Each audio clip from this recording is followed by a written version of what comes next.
body of Donna Hawthorne was discovered. The crime suspect, Joseph Doucette, the victim's former husband and father. I don't know who Joseph Doucette is. I don't think Joseph Doucette knows who Joseph Doucette is, and that's kind of the point of the film. You know, he comes across as a very selfish, self-centered guy who's put in this makeshift prison to confront himself. And he's not let out until somebody else decides, but until he fully confronts himself. Your father has been missing for 20 years. If I could somehow bring him here, do you think you could forgive him? I could try.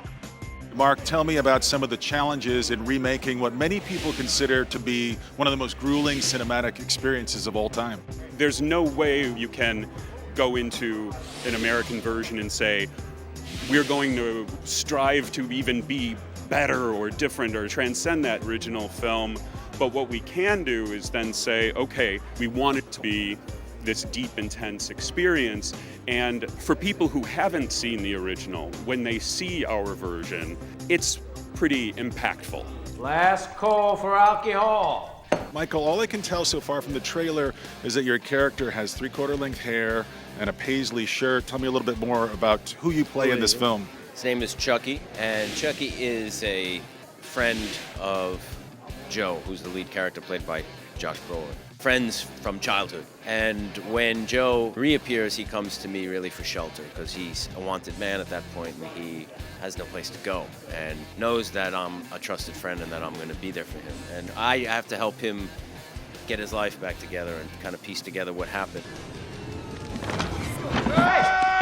You seem like a very nice person, but you're working on this very gruesome movie that is almost at times verges on being a horror film. How did you feel about that? It's a beautiful story, and the movie by Park Chan-wook was one of my favorite movies, and Spike is one of my favorite directors. I was so excited to be a part of it. You might want to think about what you're doing here. I've been thinking about it for the last 20 years. Let's talk about the fact that this is a remake. I mean, this is like climbing a mountain that has almost been ascended before. And I mean, why try to capture lightning in a bottle a second time? Well, I know that there are a lot of people who truly revere the original. I love the original. I think it's a great film. It's not really a question of should this even be done. We did it.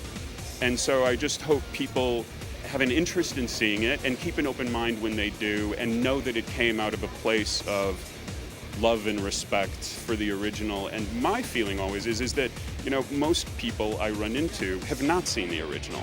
And hopefully it will then inspire them to go back and look at the original.